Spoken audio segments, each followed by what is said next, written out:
اسی طرح علامہ کا ایک تصور ہے، تصور شاہین۔ تو علامہ کی شاعری میں دیکھ لیں تو بار بار آپ کو شاہین کا لفظ ملتا ہے، تصور ملتا ہے۔ بظاہر تو شاہین ایک پرندہ ہے، اور اس کی کچھ خصوصیات ہیں جن کی بنیاد پر علامہ آپ نے ملت کے افراد کو شاہین کے ساتھ تشبیہ دیتے ہیں، کیونکہ اس کی پرواز بہت بلند ہوتی ہے، آشیانہ بنا کے وہ نہیں رہتا۔ تو شاہین کو وہ ایک علامت کے طور پر علامہ نے اپنایا ہے، اور مسلمان جو نوجوان ہے اس کو وہ مسلمان کو نوجوان کو امت کا شاہین قرار دیتے ہیں۔ اقبال کے ہاں شاہین ایک ایسے مسلمان نوجوان کی علامت ہے جس کے ارادے مضبوط ہوں، جس کی ہمت بہت بلند ہو، جو سخت کوشش اور مشقت کا عادی ہو، اور زمانے کی تلخیوں سے، مصائب سے وہ گھبرانے والا نہ ہو، دنیا کی کوئی لالچ اسے اپنی طرف مائل نہ کر سکے، کوئی چکا چون جو ہے اس کی بلند پروازی سے میں رکاوٹ نہ بن سکے۔ وہ شاہین کو ایک درویش پرندہ کہتے ہیں، اور خوددار پرندہ تصور کرتے ہیں کہ جو دوسروں کا کیا ہوا شکار اس پہ نہیں جپٹتا،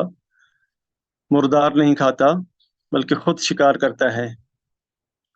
اور دوسروں کی چیزوں پہ اسے کوئی لالچ نہیں ہوتی۔ تو اسی طرح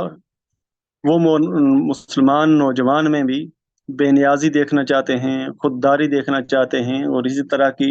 درویشی، توکل اور قناعت دیکھنا چاہتے ہیں۔ اور چونکہ زندگی جو ہے وہ جہد مسلسل کا نام ہے، ایک تحرک کا نام ہے، اور پرندوں میں جو شاہین پرندہ ہے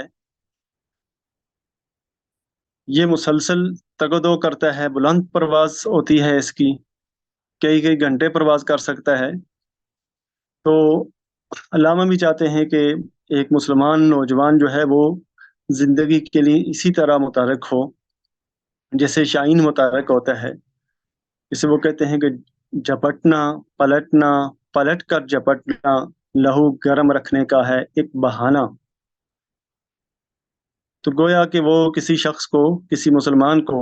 بالخصوص نوجوان مسلمان کو ایسے مشاغل میں مصروف نہیں دیکھنا چاہتے جس کا نہ ہی تو اس دنیا کی ترقی میں کوئی کردار ہو،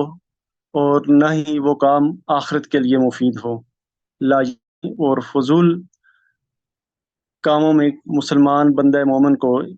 مسلمان نوجوان کو مشغول علامہ نہیں دیکھنا چاہتے۔ اسی لیے انہوں نے شاہین کا تصور دیا ہے کہ شاہین بلند ہمت، اور آپ نے مقصد کو، آپ نے ہدف کو بہت دور سے نظر میں رکھ کے آتا ہے، اور پوری قوت کے ساتھ آپ نے ہدف پہ جپٹتا ہے اور اس کو حاصل کرنے کی پوری کوشش کرتا ہے۔